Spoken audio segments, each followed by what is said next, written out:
Hello everyone, welcome to the Infinite Mind Project. I'm your host Vanamala Madagaonkar and this is episode 1. From launching her IT career at just 21 on the American soil to becoming a driving force in business transformations across Fortune 100 and 200 giant companies. With 18 years of leadership experience, she is a master strategist and executor, uniquely positioned by her experience spanning both India and the United States. Beside her impressive career, she is a trained Carnatic singer, a Veena player, a devoted mother, and a passionate nature lover. In today's conversation, we will talk about what leadership means today beyond titles and roles, and we are also going to explore the human side of leading, the challenges of growth, and how to stay true to yourself while driving a change in the complex world.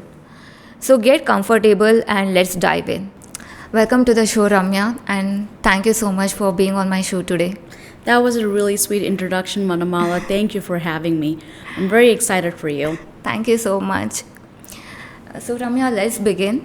So, you have led transformations, coached leaders. Can you take us back? When did your leadership journey really begin? That's a great question. It's a loaded question, so I'll try to sum it up, in a little bit as much as possible. So I do have bachelor's and master's in computer science, like you've introduced.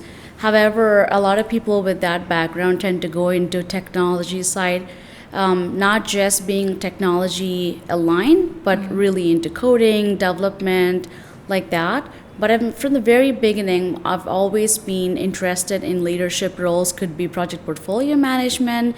I've always been drawn towards those.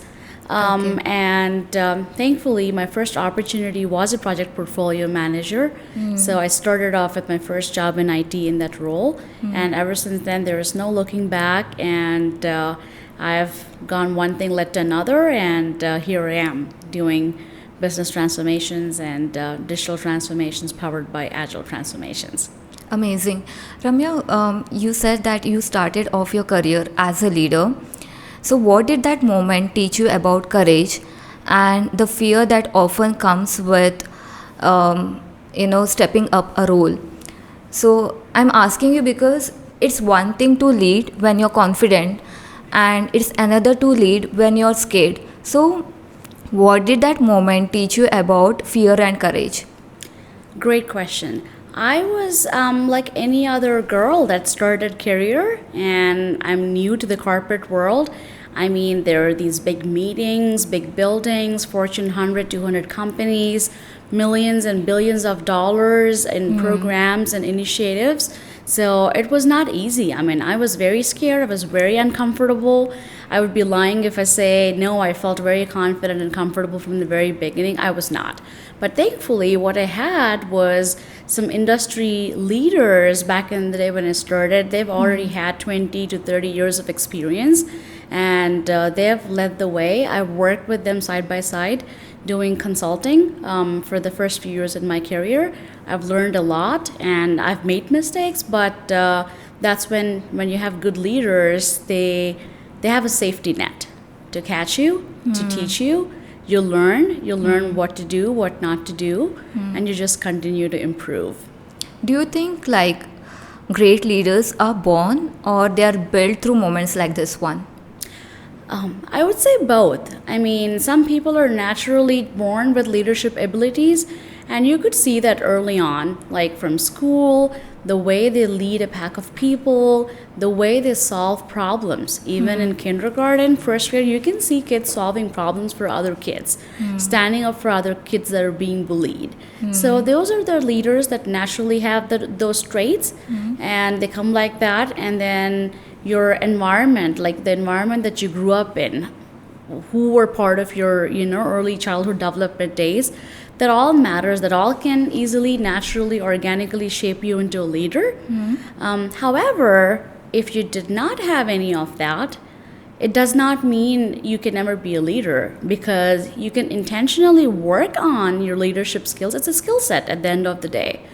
You can intentionally work on building that skill set, and which means you'd have to unlearn some things that the patterns that you may have been carrying on. You may have to learn new patterns. You have to let go of some ways, mindset, like not having fixed mindset.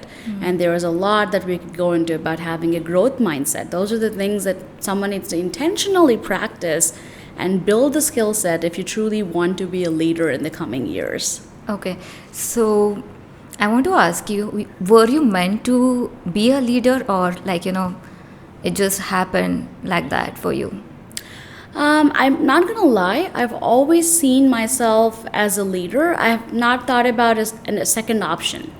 Like growing up from school, from college, I was always leading. I was always trying to, if there was a crisis, there was a problem, I was always there in the front line trying to solve it. Or find people that can solve it if I cannot solve it myself.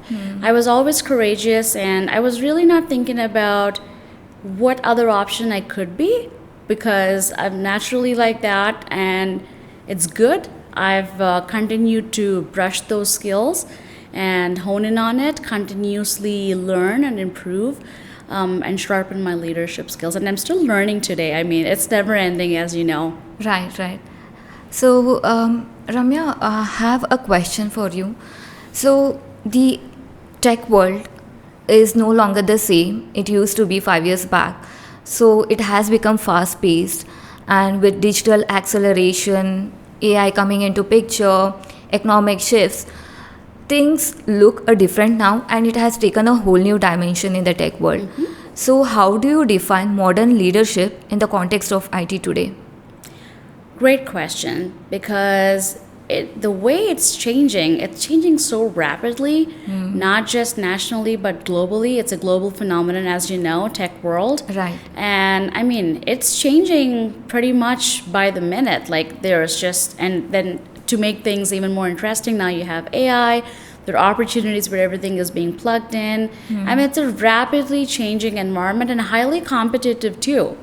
There is no moment where you can relax and be and maintain lights on, sustained mode. I mean, you are constantly having to compete with your competitors and build products, digital products, and do digital transformation in a way it changes the game for your customers.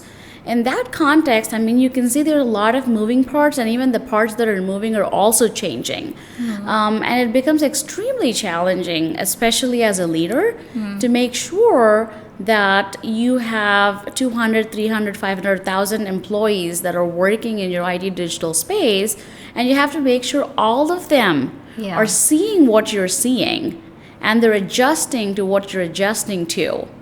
And it's a hard thing. You can get some people to see it, but to get everybody to be like, wait a minute, turn right, move forward, and then there needs to be a certain belief system that the people also need to have as to why my leader is changing direction, because you should be able to really explain the why. Like why is really important, having a context is really important, and as a result of this, what outcomes are going to come, it's really important.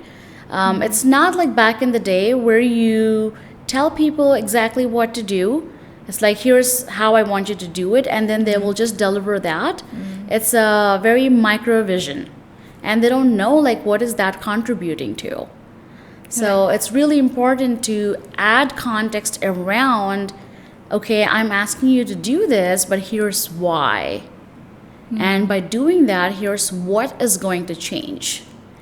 When people can connect to it like that, you will be surprised by the innovation that comes out, the way they solve problems. They may even spend like half the time but solve the full problem, or maybe even create a new opportunity for it.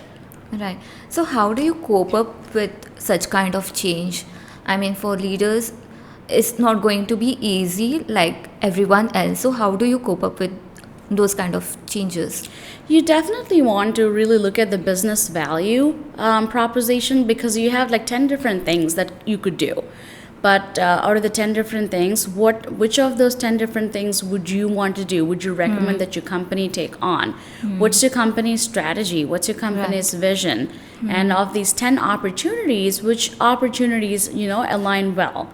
And then you have to look at, there's so many other things, like there's cost of delay. You have to see which of these can be delivered quicker, and have the time, and maybe it delivers only a little bit of value, but it can be done tomorrow, then maybe you do that first and then you work on other things. So there's so many different things you could do, but at the end of the day, it all really comes down to value. Right.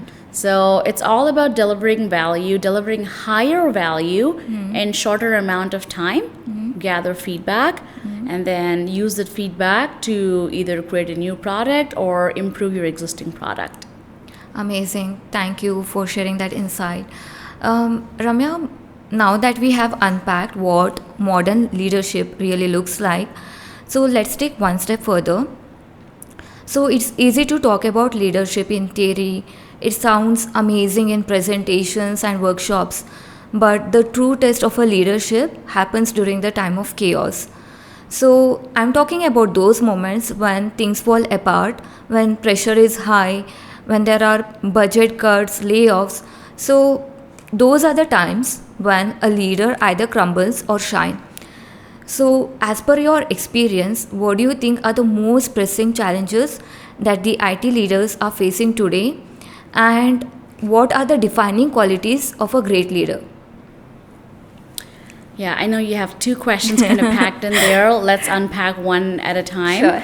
Sure. So the first question is like you're asking is what are the challenges that leaders today are facing as Right. part of going through transformations. Right. So leadership back in the day, it's about, okay, I'm your leader. I'll tell you exactly what to do. Here's what you would do. Don't ask any questions. You're doing this because I'm telling you to do so. This is all you need to know. I know all the strategy, but I don't think I need to explain any of that to you. Your job is to just code, deliver the code, throw it over the wall. We'll deploy, and then we'll hope that it sticks with the customers that they're using, right? So from there to now, everybody's so aware about what they want. Your customers, it could be your clients, your internal customers, everybody's so aware of what they want. At the same time, you're also dealing with a lot of customers who also don't really know what they want, but they do know they wanted to improve something. They wanted more revenue, or they wanted to change their business processes. So this is where when you have your product management, your engineering teams, and then your agile and execution/delivery teams, they all need to work hand in hand together as one large system. Okay. The moment you don't have any of these three pillars not aligning, or not aligning so much, or not collaborating as much, then things start to fall apart. Because now then everybody's focused, like product is focused on here's what I wanted to build, and I don't want to know technical feasibility. I don't want to know if there's a better way to do it. I just want exactly this, and I want this now. And the engineering team could be, well, we can deliver this to you now, and then they're going to rake up tech debt in the process, which obviously you'll have to deal with later. And then you have the execution side that is going to be not aligned to either product or the delivery team, or the engineering team, I mean, or they may have to align with one of the two teams. But you need all these three pillars working hand in hand, marching in the same direction, which is your business outcomes, your product outcomes, and that is how you can ultimately deliver value that is agreed upon. And all of this can be very challenging because it's humans, and at the end of the day. Right. And when you have, let's say, a system of 100 people, you have 100 unique individuals that are working together. Right. How many times you may have had fights with your brothers, sisters, or your mom or Yeah. dad growing up, and they are your blood, I mean, and still we have disagreements. And now imagine you come and work with a bunch of people that you did not grow up with, that you don't know, you just started working with them together. Nobody knows nobody initially, right? Unless you've known them from the past. Most people don't know each other. They just started working together. Right. And that can lead to conflicts, some healthy, some not healthy. That could lead to a lot of trust issues. It takes time to build trust. And in this process, plus add on top of this, the market is constantly changing. So you also have to up your game and continue to deliver these things faster too. So the human aspect is really important and kind of overlooked, but that can make or break the game. What are some myths about leadership? Well, the myths about leadership is you hire people at a high level. Think, oh, you hire people and then you just tell them what to do, you assign them to projects or programs, and then when they don't do a good job, then you kind of tell them that they're not doing a good job and they better improve. So to a large extent, that's how world sees leadership, but that has been changing rapidly, especially in the past 5-6 years.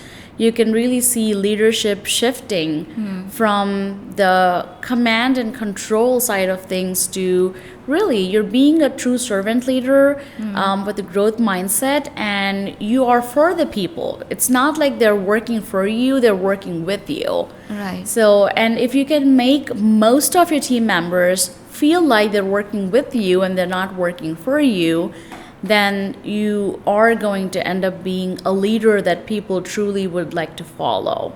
Yeah. I guess like leadership is not just about direction, it's about also showing up consistently, being emotionally aware, and co creating the outcomes with your people. So it's no longer I know the way, it's about let's find the way together. And I think today's leaders are not just decision makers, they're also facilitators of growth. And somewhere I believe that, to be a good leader, you have to be a good listener as well. So, what's your take on that? So, to be a good leader, you have to be like aware 360 degrees. You gotta listen where you gotta listen, and then there are places where you gotta speak where you gotta speak. I mean, knowing when to speak, when to listen, how much to talk, and how much to give space as part of inclusion. Include people in the conversation. Including doesn't mean they're present in the meeting. You're giving them the opportunity to truly speak up, get their opinions as well. And it really reminded me of something that a lot of leaders do not necessarily do. But I've learned that a few years ago when I went through a leadership program as well, is when you meet with your employees one-on-one and when you have conversations, it is important to give them authentic, real feedback about where is it that things are not going well, where is it that's going well, and what does the employee need to do in order to improve and go to that next level. And it has to be a conversation where you're giving direct, specific feedback in a way also it's constructive for them to be able to pick up and go. Right. So the development of your employee is absolutely leaders' role and well within their job duties. So, how do you think people take it when you give authentic feedbacks? How do they react in your experience? I've seen all kinds of reactions good, bad, ugly, denial, all kinds of things.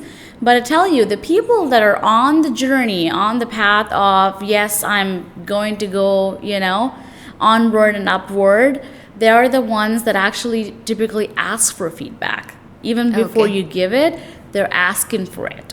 They'll tell you what they've done. They'll ask you, hey, here's what I've done. What do you think? And where do you think I need to improve? And the ones that are asking for it, are the ones that are typically ready to receive it. And then you have other individuals where they have lots of room for improvement and you wanted to help them grow as your leader, as their leader. It's your responsibility to help them. When you give the feedback, it all depends on at what stage you are with the employee, right? Have you built psychological safety? Do they feel psychologically safe to admit they do not know how to do that? And they are working on improving, or they should be working on improving. So when you give that feedback, depending on the rapport the leader and the employee has, the employee could be like, no, I do it. I already know that. So because they're scared, they don't want to admit to their boss that, yes, boss, I did not understand that, but I don't want you to find out. That's where a good leader will create such an environment for your employee where they feel pretty safe to admit, I don't know how to do that. Would you help me? Would you connect me with somebody that can help me grow in that space? So that's how the conversations can vary depending on what kind of relationship has been built. Okay, so I want to talk a little more about this. So, Ramya, in so many organizations, people don't feel safe to speak up. Not because they don't have idea, it's because they don't feel heard. And many employees who are early in their careers, they feel powerless. So they feel that their opinions do not matter. They can't challenge a bad idea, they can't cut out toxic patterns, or simply can't ask for help because they are worried that this is going to impact their promotions or appraisals, it's going to rupture their image or future. Also, I have seen employees complaining that they feel overpowered or intimidated by their immediate managers. It can start as subtle as it can be like being ignored in the meetings or not being looped in important decisions. So somewhere I feel that I just want to ask you that is psychological safety just a buzzword or are companies truly building it? So as a leader, how do you provide true psychological safety to your teams, make them feel seen and heard? That's a great question. So when you have leaders, honestly, a lot of leaders would say, I want you all to feel psychologically safe. Whether they're really feeling or not is a different story. But everybody, you'll see a lot of people saying that, like you said, it's a buzzword. Hey, I want all of you to feel psychologically safe. But do you see people taking risks? Do you see people speaking up? If they're not, probably they're not feeling it. You're saying you're giving it, but it's probably because they really don't know how to do it. They want to provide that psychological safety to their team, but they really don't know how. And that's where it's important for leaders to also upgrade themselves, go through leadership programs, at least one program every year. Okay. So you can also reflect on your leadership and see, oh, that's something that I do with my team that I should stop doing. Oh, here's a new practice that they're recommending that I should start picking up with the team. Besides that, there are also employees or people that are afraid to speak up, not because there is no psychological safety, but because they don't feel confident enough. A lot of times we're too hard on ourselves. We're like, that's probably not a great idea, so I'd rather not share it with somebody. And then how many times have you seen somebody else in the crowd will share the same idea? And they're like, I've got the idea. I should have spoken up first. Has it ever happened to you? Yeah. It happened to me too. I mean, early in my career, I was like, I have an idea. Should I speak up or not? Right. So I'm contemplating it. Somebody, sure enough, in the crowd asks it. And the leader is like, that's a great question. So now that's a missed opportunity for me or for you, during those times. So no question is a bad question. Right. So you have a question, you need to develop courage to some extent. And you need to put yourself out there and see what happens. And if things are being pushed back, then it's on the leader not really providing the psychological safety. So there are two parts to it. Some could be coming from a person's side. As an employee, you're just hesitant, you're not there, you're not ready. On the other hand, you also have people in the tech world. This is common, but people are becoming more and more aware. If somebody is technically sound, they're like a team lead, they're technically really, really sound, then in order to recognize their work, they would give them a promotion to a people manager. Right. However, people management and having technical skills and knowledge are two very separate things. Just because you're technically sound does not make you or automatically qualify you to be a people manager. So in those cases, that is where, because they're so technically sound, they would like to tell the team members exactly what to do, and that can turn into micromanagement. Exactly. Yeah. And I'm not saying that you cannot become a manager, a people manager, if you're technically sound. You can. But in order to do that, there is a way. You need to help them grow their leadership skills in a way, and you can give them like a test period where they act like a people manager, not officially, but work with the individuals and see how they're doing, do a 360-degree evaluation to know from everybody else what do they think of this person, as a leader. I mean, a tech lead or a team lead, they're still a leader whether they're a people manager or not. And reflect on that, improve on that, and then promote them into a people manager role. Right. And this is where a lot of organizations go wrong. I mean, if they're technically sound, you can promote them to be an architect, a principal architect, another role which is an individual contributor role, but it's still a promotion. Yeah, I guess this will also turn into command and control sort of leadership. So, like you said, technical leaders, they have to be a people manager first. They have to understand their people, how to foster their growth, and all of it is fine. But I think that they also go into the mode of command and control. So many employees feel intimidated by this, and I think it kind of gives a sort of validation to those leaders who follow this command and control sort of leadership, that they feel validated when the team obeys them, and they like doing micromanagement. So you might have come across this phrase that people don't leave companies, they leave their managers. So how do you cut out such sort of toxicity from the organization? Well, like I said, I mean, sadly, it's still a practice where people see somebody like technically sound and they go, yes, you can be a manager now. That is something that needs to be consciously looked through, because when you make someone a people manager, you're basically making them responsible for career growth of those individuals, right? And then it is actually going to hurt. I mean, replacing people is quite expensive. The amount of time you spend and the loss that you have from individual that knows the company in and out, it's very expensive for the company too. So these decisions need to be really well thought through and taken, because if you promote someone that's already have the command and control behaviors, then you are glorifying whatever patterns that they're exhibiting in that moment. Right. So, Ramya, I want to talk about process. So, many people feel that process is just another checkbox activity and it does not add value to the delivery. Instead, they feel that, it adds delay to the delivery timeline. So, most of them will be wondering, I'm spending most of the time in the work that is not useful to me and the actual work is not getting done. So, I'm updating Jira tickets, I'm getting lost in long approval email chains and following certain frameworks or process or meetings. So they feel that they are drowning in the process and the progress is not actually being seen. So what is your take on the process thing? I mean, a process is definitely needed in whatever we do. How heavy is it, or how light is it? Or is the process complementing the situation that you're dealing with, that you're trying to solve?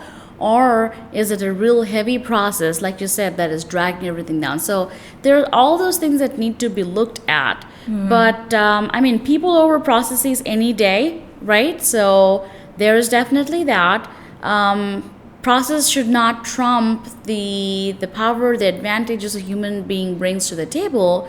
At the same time, when you're working in big corporates, then there are certain processes that are tied to governance, audits, and all these different things. Also security that you need to follow. But in large organizations too, I mean, we constantly do kaizens trying to identify how can we make this process better, more efficient. Right. However, if you see a lot of people feeling, oh, this is a process, this is checking the box, especially with Agile, then it truly means people are doing Agile. It's a classic sign people are doing Agile. You're not being Agile, so you're not really understanding why you're doing an event. Like let's take retrospective. Retrospective is where people can openly talk about everything that's done that went well, everything that did not go well. Right. And you're literally building psychological safety by doing the event because you're all together admitting something did not go well, and Right. you together as a group are talking, what do we do differently next time so it actually goes really well. So all these events, especially in the agile space, they're set up with a specific purpose that have proven to be really good in building these very high performing teams. Okay. So a lot of it depends on the coaches, scrum masters, scale scrum masters, who are all working with the team members. Plus, you need the other leaders, could be in the engineering space, in the product space, everybody that is involved to really understand. That's why everybody say transformation starts from the top. You need to start with your leaders, because if Right. your leaders get it, then if your employees don't get it, the leaders will help you get there. Amazing. So, Ramya, I also feel that, the process should be structured. And also, before you introduce any process, you should let them know why and how they are going to benefit from it. And also, I think one should stop over engineering process so that people feel or get lost in the process. So, that is my take on process. You brought up a good point. I just thought about something else because whenever you create a new process or you change existing process is not an individual thing. You have so Yeah. many humans interacting with the process, right? So this can generate fear in people. Let's say there is like 10 steps, you're taking away 3 steps in the process. So whoever's heavily involved in doing those 3 steps suddenly going to feel, oh, am I not needed in this process? So the process has changed. So my work is being taken away. So Right. it could lead to where there's fears like, oh, my work is being skimmed down as this process is getting better.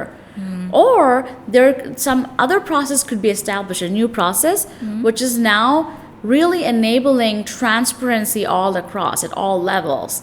And that could make people uncomfortable too. Yes. People like to keep, I wouldn't say everybody, but some people would like to keep work close to their chest. It's like their area that they rather not knowledge share, but it's sense of job security. Right. So the moment you do something with the process, you are making all these people feel uncomfortable.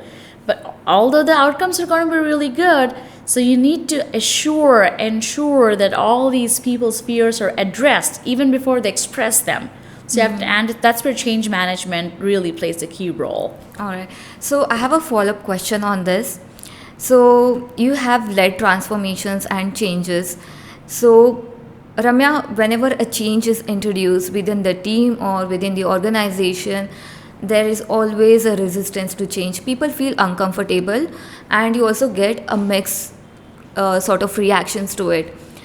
So in your experience, how should one lead and manage resistance to change? That's a great question because I mean, change is the only constant, as you know. Change is inevitable, especially in today's world. I mean, everything's changing constantly. When changes happen, you need to look at it as a whole. First of all, you need to look at who do you influence, who are your change champions, because you can be in 1,000 different places in the org talking to everybody one-on-one. So you need champions that can understand the change, why we're doing it, how we're doing it, and why is it important. And they should be able to have conversations within their portfolios and within their smaller organizations as well. At the same time, when these changes are brought in place, again, it just triggers fear. It's like, oh, a change is coming, which means I have to learn something new, or I have to open the doors and show everything Right. transparently, everything that I'm working on. So there are a lot of these human aspects. It's really all the human aspects that come into play. But I'll share with you something really interesting about transformation and change resistors. So I'm never really concerned about the people that are resisting, that have the voice. I'm concerned about them, but not to a large extent. Okay. The ones that you typically should be concerned are the quiet ones. The Why ones is that that are so? quiet, and because they're not really trying to understand it. They're not questioning it, they're not pushing back it. It doesn't mean they're accepting it either.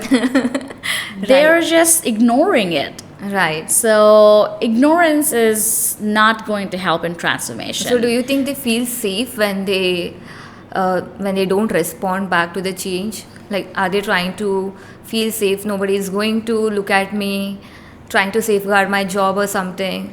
Not even that. They're just not up for the change, but they don't have the interest or the courage to say, no, I don't want to do this here. Because then you have to explain why you don't want to do it.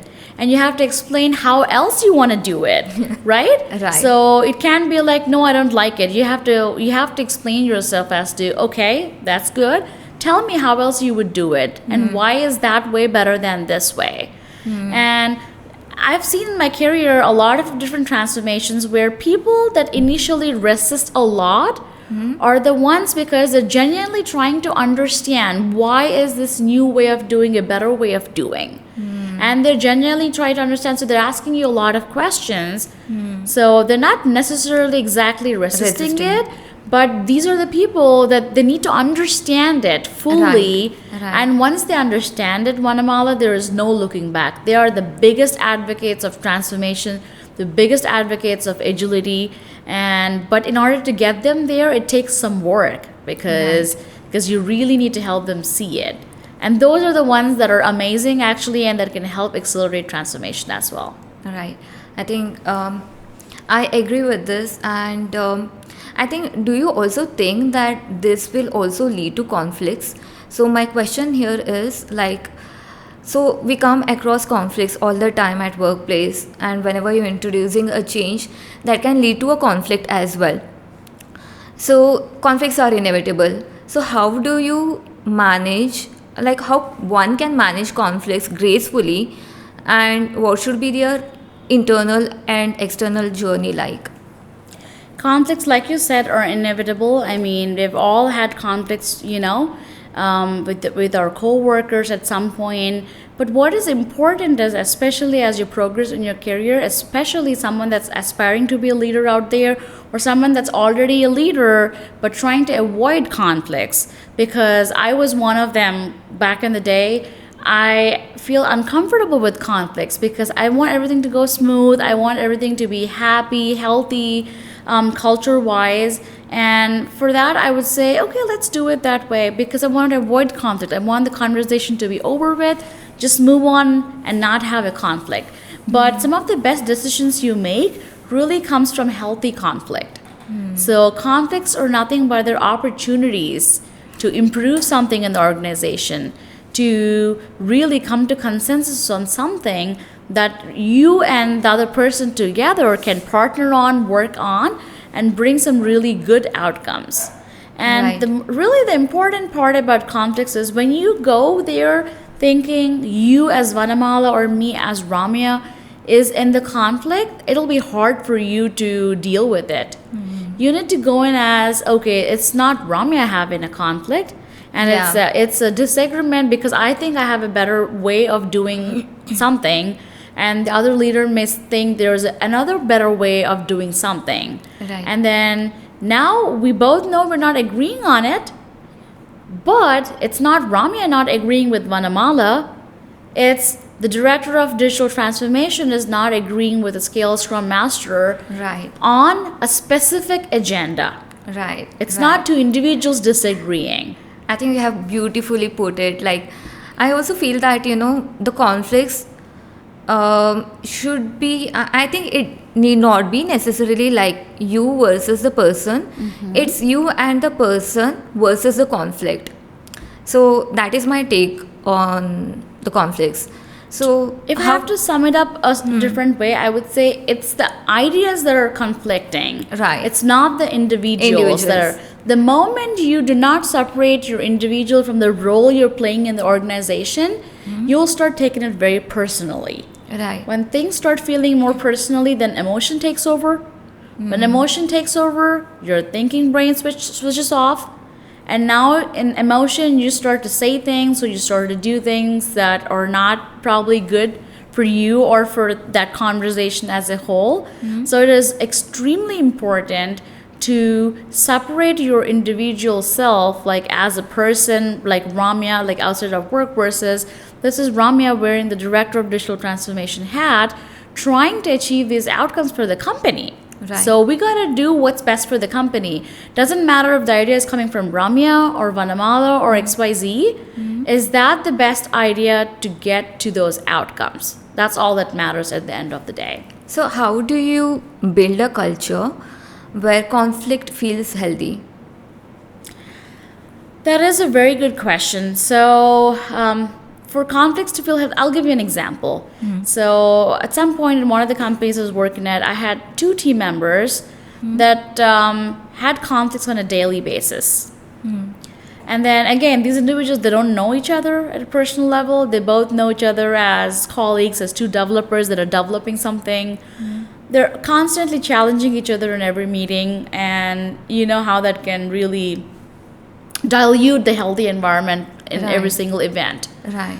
Then what I had to do was I had to have separate conversations with each of the individuals, telling them about the other person, what kind of value they bring to the table, and how important they are, to the team, to the program or the project, whatever it is part of, and do that individually, and then bring them together and be there, facilitate. As a leader, you be there. First of all, assure them nobody is wrong, nobody is right. This is not about trying to figure out who is correct. It's about seeing, understanding, accepting that you're both here to deliver on this project or program. And for us to all to be successful, you both need to work together really well. And I know you both have best of intentions, and let them have the conversation, and then they discuss about, where those misunderstandings happen and everything. And after that, there were still conflicts. I'm not saying it's a magic pill, but the frequency of conflicts went down dramatically. Amazing. All right. So, Ramya, I want to talk about also women in leadership. So, we women have made tremendous progress in all the professional fields. In tech world, I still feel that women have to face some uphill battles, and they have to face a lot of challenges both inside and outside room. So, in your experience, what were your internal and external battles that you had to face as a women leader, and how did you overcome them? That is a very, very essential question for today's time. Thank you for asking that question. So, for me personally, like I mentioned in the beginning of the podcast, growing up, I've always been a leader. I haven't really thought about it any different way. Kudos to my grandmothers on both sides and my mom. They've always shown leadership skills. So I just grew up seeing women like leading at home, like leading finances, leading day-to-day operations and processes at home. I mean, they've done an amazing job, and I grew up seeing all of that. So I'm always a confident young woman. However, even being like that, I waited too long to go raise my hand and say, I can do this. I need an opportunity and I'll be able to do that. I was always hoping, this is all in the beginning of the career. I was hoping I'm doing an amazing job. So obviously they're going to recognize that. They're going to come to me and they'll be like, hey, Ramya, you did an amazing job. Here you go. Take the promotion. Go to the next level. No. Nobody does it for you, because this is not the world where you just quietly sit, do your work, and then you just cross your fingers and hope somebody's going to recognize that and then give you. They do that, Right. but it's not the best way to go about it.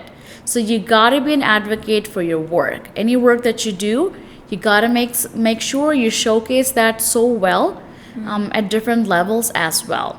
Do you think like we women have to prove anything extra to be seen at the table? So the answer is yes and no, depending on what kind of table is that, who are all sitting at the table, and different backgrounds they all come from, different cultures they all come from. You may not need to do anything extra, or you may have to do something extra to show like, hey, I'm worth to have a seat at the table. I know you just saw me, you don't know what all I can bring to the table. But then in those cases, you have to do something to kind of show him. It's like, hey, I'm a big player. I'm here to, be in this leadership career for a long time. I'll tell you something that I've asked a chief information security officer at one of the big fintech companies. I'm not going to reveal the name, but I'm going to say it's a really big fintech company. And then this CISO, short for Chief Information Security Officer.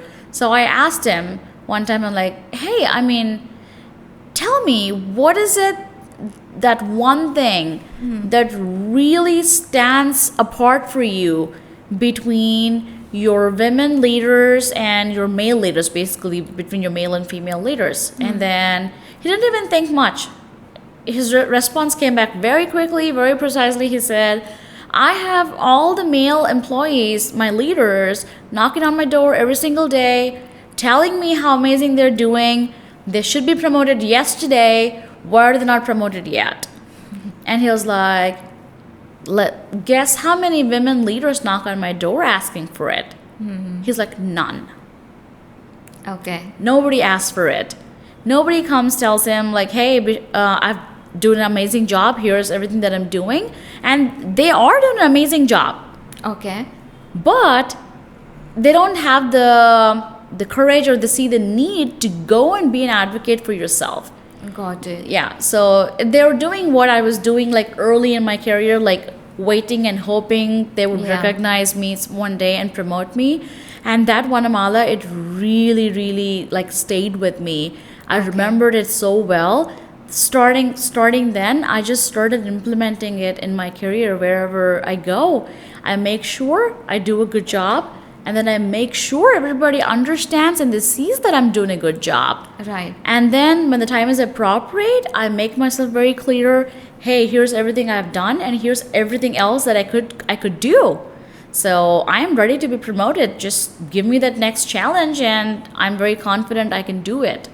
I think yes, I think you make sense, because a lot of us feel that, going up and speaking is really a big thing and nobody's going to listen to you. No matter how amazing you are doing at your work, I think you should speak up and ask for it if you feel that you are entitled to it. And that makes me ask you another question, that do you think some biases do exist in tech systems? And if yes, what are those biases and how does it bother you? And how do you respond back to them? There are biases that exist everywhere, so in the tech world as well. And I mean, as leaders, when you go through your trainings, every year, your code of conduct, and there are other things that, the corporate level that you go through, there is this conscious bias and unconscious bias. So here's quickly the difference is, conscious bias is let's say you're interviewing somebody to fill a role. Okay, your conscious bias is, I know women are not great in coding development, so I better look for somebody that's male, because usually men are good at coding. That's a conscious bias. Like, that's a strong opinion that is set in stone in you, however it came to. But now you are looking for a male employee to fulfill that role as a developer. That's conscious bias. Now you have unconscious bias. These are the biases that even you don't realize that exist. They are in your subconscious mind, it could be from growing up in a specific environment, in a specific culture. Could be the experiences you've gathered over time in school, college, and early years at work. And you don't even think that you're actually inclined towards making a decision because of your unconscious bias, but you would have an unconscious bias. Let's say you've had a bad experience working with someone that looks a certain way, or that comes from a specific country or a state. Then you will have unconscious bias unless you specifically worked on it to unlearn. When you see somebody that is similar like that, then it triggers, the unconscious bias triggers. And you automatically, without any further explanation, you would just think you don't want to hire the candidate, you just want to keep looking for that next candidate. Do you feel that this bias is also because women feel conscious about the male dominated industry and surrounded by so many men around them, so the ratio is still not the similar? So I still feel that, there is a male dominated industry and we women still feel conscious around men. Is it the bias also emerged from there? Oh, there is definite bias in terms of the money that, male versus female employees make with the same title. I mean, this is proven. Right. I mean, their data is out there for anybody to look up. And a lot of that, some of that has to do with, again, like I said, when somebody sees a male employee filling in the shoes of a developer, for whatever reason, they feel really confident about, a male person doing coding versus a female person doing coding. Those are all like established biases that people have. And then again, women a lot of times easily give in when it comes to salary negotiation. You gotta know your worth. You gotta ask for it. If you're not gonna ask for it, they're not gonna do it for you. If you're going to Right. ask for 20,000, then do you think they're going to give you? No, we actually plan to give you 40,000. Why don't you take? Nobody's gonna say that. Right. They're like, okay, we're happy to give you 20,000, take it. So you need to be really aware. You need to do your market research. You need to see how much somebody in that specific role is making, should be making. And you need to stand your ground and be like, hey, this job involves so many different things. And I feel very confident I can do a fantastic job. And this is why I deserve 40,000. Amazing. Right. You Always ask back for it up. You and ask demand for it, Yeah. and you have a reason. Don't just say, I just want 40,000. It doesn't work Right. like that. Right. Why you should be offered 40,000 and what all you would be doing. Right. So you basically need to sell a case in terms of how successful you can be. Yeah, yeah, I get that. So, Ramya, I want to talk about something that is trending now. So, last few years has not been easy in tech world. So, we see a lot of massive layoffs happening around. So, companies are letting go of their people, and this has somehow triggered a panic in people's mind, and they have been wondering, am I next? Or if I do a small mistake, will the company fire me? So I want to understand from you, what is the truth behind the layoffs? Is it because AI coming into picture and replacing the jobs, or is it a company strategy? What is it? What is the source of truth? So, I mean, layoffs can happen for a variety of reasons. One could be companies not making the amount of money that it is anticipating to make. So revenue may have dropped, net profits may have dropped. So then they have to save costs somewhere to kind of offset that, especially with the companies that are public, like the Fortune 500. I mean, you have to answer your shareholders, your board is there. So you really have to make sure you're taking necessary steps to offset, the lost revenue. And in those cases, yes, layoffs do happen. And layoffs also happen sometimes in a way where it's like a cleanup. You're just cleaning up your house. Where that's when you see low performers, underperformers, they would all be typically let go when they do what you call it like a house cleanup type of layoff as well. So layoffs can happen for a variety of reasons. However, we should never be working in an environment riding on fear, because fear is not going to do you any good. Fear is only going to make you not do a good job, not do a phenomenal job at work. Here's one thing that I hear people use it often, that I tell people to not think like that, which is like, oh, that is about my pay grade. Nothing's about your pay grade. Opportunities are limitless. Okay. You should just operate like your boss's boss. You should just look for those opportunities. You should start making those improvements. Then guess what happens? They will just see you as someone that's a very high performer on team, not because you're doing really well at your level, but you're actually looking for those system level improvements and opportunities. And that's how you need to position yourself. And then if still layoffs happen, it can still happen, because if they give you like a person target, they would say, okay, there's a 5% workforce reduction needs to happen. Then somebody that's doing a fantastic job would need to be let go, unfortunately, to meet the target. It all comes down to numbers at the end of the day. Okay. So, however, if you're not sticking to your pay grade and you're not saying that's above my pay grade, and if you have really mastered the art of expanding your horizons, then even if the layoff happens, that is going to be a beautiful opportunity for you to find that next one or two levels up job elsewhere. Okay. So Ramya, this makes me to ask you another question. You see that tech is evolving every day, and to keep up to that or match to that, you have to upskill yourself.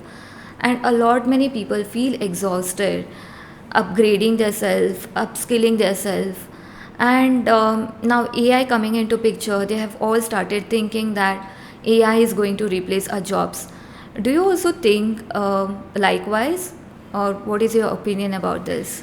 So AI can reduce in some areas the number of headcount you may need to do a certain job, but in a similar way, it can also increase the headcount of people to do more innovation, because you need a lot of innovation in order to build these AI products.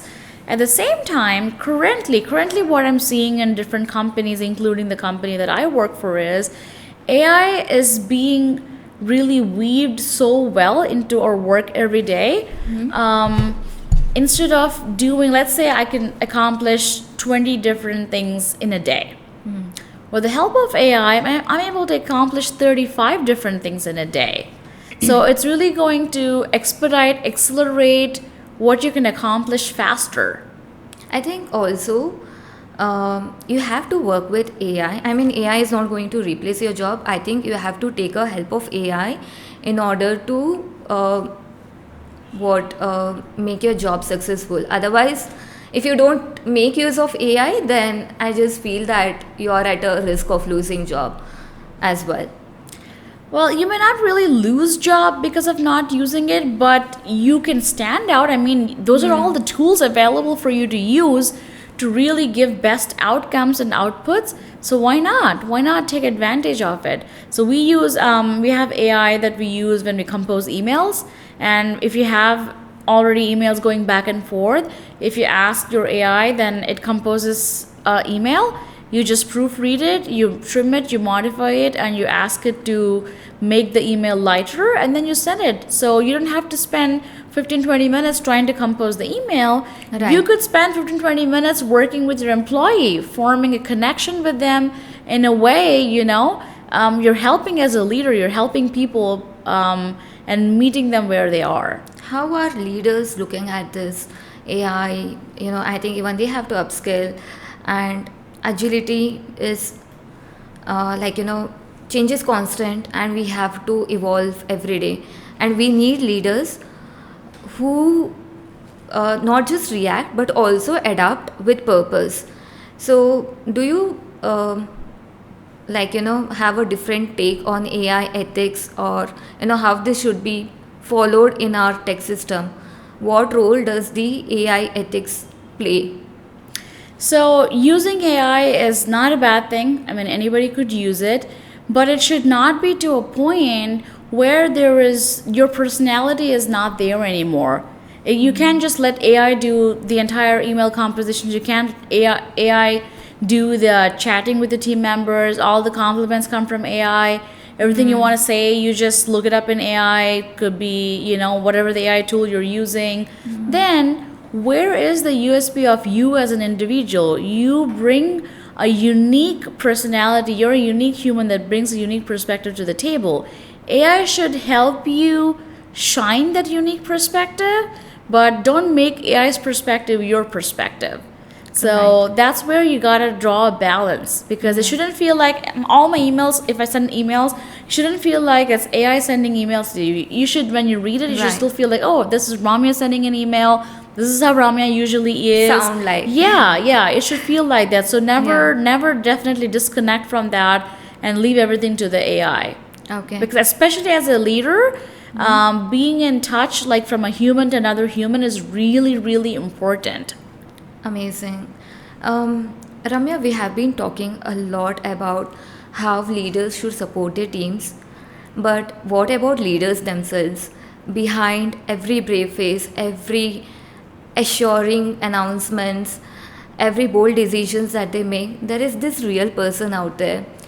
They also might feel exhausted, they also might feel overwhelmed, and sometimes they might wonder if they're still strong to hold it all together. So also we also have personal lives. So how do you manage to stay mentally and emotionally strong, and how do you manage both the worlds? I know that you are a mother, and what practices do you bring in to keep yourself sane? So definitely being organized is really important. You have to plan, you have to be organized. That is going to help you save time in terms of when do you do what, because I have a 7-year-old daughter. So I am absolutely making sure all of her activities are taking place, which means I have to plan ahead of time. I have to set expectations at home. If I have meetings in the evening, sometimes I'll let my daughter know ahead of time. It's like, I'm going to have a meeting in 30 minutes. So which means I need you to finish up this work now. Once I come back from meeting, then we do something else fun together. So setting those expectations at home, then you know your daughter is all set, it's all sorted. So when you go into the meeting, you can simply focus on the meeting. You don't have to think about, oh, what is she doing? How is she feeling? You don't have to think about any of that. At the same time, it is not an easy journey. I had to practice like 10 years of trying to balance the internal, the external, mental, physical, all of that, because leadership can be taxing. I mean, because you're working with a lot of different people, and people come up to you all the time saying, I need to be promoted. But in order to promote somebody, you need to have a valid business case as well. I mean, if it's up to me, I would promote everybody, but there is a process, there is a way to go about it. So, which means you have to convince them, you have to tell them they're really valued. Just because they're not promoted doesn't mean I don't value them. I value them incredibly. But they need to trust and wait for the right opportunity for me to be able to give them the opportunity. And not taking things personally, again, is very important. So it can be mentally less taxing, because Right. it's not you that anything is directed to. Yeah. You are stepping into the shoes of a role that you're playing Yes. at the company. Yes. So the moment you lock your computer, you need to switch off from that. Yeah. And now you walk into the house and you're this individual with the family, friends, and everybody that you know. And keep them separate as much as possible is very, very important. In addition to that, I'll tell you the physical aspects of it that I personally follow, which has really helped me, which may help your audience as well, is I do intermittent fast. So Amazing. I try not to eat heavy meals like in the daytime. Even if I'm very hungry, if I have to eat something, I try to go for a handful of nuts, couple boiled eggs, or a piece of fresh fruit Okay. in combination, but very light, and just enough for me to keep going. And honestly, I've been doing it for so long that I could go without food easily for 24 hours without feeling just fine. Right. So my brain is really alert. I drink coffee with either ghee or butter or MCT oil in it. So it just keeps my brain so alert. I'm Okay. able to focus on so many meetings back to back Okay. and actually contribute to them. I'm not just there in the meeting to be there. I'm actively participating, actively being present. So that is really important. And getting good night's sleep is important. And no matter what you do, if you're not getting good night's sleep, you're not going to be able to do justice to anything you're doing. Yeah. So in addition to that, obviously, I mean, working out, I mean, I'm lacking, especially the past 1 year, I'm guilty of not doing a great job with that. I do some walking, but I definitely make sure I try to eat as clean as possible. Try Okay. not to eat overly processed food, try to eat clean, get good night's sleep, and surround yourself with good company. You don't need people that tell you can't do something or pull you down. You need people that tell you sky is the limit. You just go achieve dreams. Surround yourself with positive people and make work environment a happy and healthy place. Nice. I think we people assume that leaders are super busy all the time and they don't have time for themselves, for their families. But I think carving out some time for themselves is really essential. And also, I like one point that you made that you should stop taking everything so personally, because at the end of the day, people forget. Once they close their laptop, Correct. they forget everything. So I think you should stop taking things personally. Ramya, let's move on to another topic. So, what advice do you have for those people who are early in their careers wanting to grow? And can you share some key moments and decisions that accelerated your growth? Absolutely. So, first of all, as you're growing in your career, you wanted to believe in yourself, and not by saying, I believe in myself. Like, you truly need to believe in yourself. You need to ask yourself that. Do I believe in myself? And if the answer is, I don't think I believe in myself, then you need to go deeper. Why do I not believe in myself? Is that because I don't have the skill set to grow? Or is it because I don't have good public speaking skills? What is it in me that is stopping me from believing in myself? And oftentimes you'll find the answer. The answer will come to the surface. You'll know that. The second thing is, get comfortable with the uncomfortable. Nothing is going to be comfortable. Nothing's going to be predictable. I mean, you don't know what you don't know. You need to get comfortable with the fact that it is going to be uncomfortable. You're going to learn new things. You're going to make mistakes along the way. And it is okay to do that, but you need to learn from it and grow. Okay. With that, I'll share a couple things, like really key things that really helped me like accelerate and just change the game for me on how I started like shaping up my career. So when I started, I was lucky enough to start my first one as a project portfolio management consultant, and I was traveling and doing a lot of consulting for a lot of Fortune 100 companies back in the day. And it's a rare opportunity. You get to work with these experienced consultants, and you get to see how they're doing, who all they're meeting with, and what difference they're making and everything. And then what happened was, in the process, when we went to the second or third client, I started thinking about, oh, this is how I would solve something. And then sure enough, consultant with 20 years of experience suggested the same thing to the client. Right. Then I was like, wait a minute. I only have 1 year of experience, and I came up with a suggestion in my mind, which is the same as someone that has 20 years of experience saying. So Amazing. it matched, which means I have it in me. So that is the first time I recognized that. And since then, I definitely was feeling I was not ready to take up challenges yet, still. And then I did see, as I started to see more and more where people were like, oh, she's doing an amazing job, or thank you, you fixed this. So I started slowly gathering courage when I'm hearing these compliments. It's like, oh, it sounds like I'm doing something right. And then real game changer was really understanding that nobody is fully ready to take on a new job. Nobody is. Right. There's 100 different things they're going to ask you in the job profile. If you're going to wait to master those 100 different things before you apply for a job, you're never getting there. Right. All you need to know is you are a fast learner. You're open to learning and making improvements, and raise your hand and say, I'll do it. Okay. So you learn through the journey. I learned through the journey. A lot of the jobs when I started, I probably knew like 50%, 60%. I'll tell you this one interesting experience. I think this a lot of people will connect with. So I was working for another fintech company. We're doing this big initiative, and there were 120 people that's part of that initiative. And this company is really known for like reorg, after reorg. So one fine day, we were all told that Friday is the last day, and they're scrapping off that initiative altogether. Oh, okay. For 120 people. Okay. So, and then we all went out for lunch. We came back, and this was that Friday finally arrived. And then everybody's saying their goodbyes because come Monday, none of the 120 people are going to show up.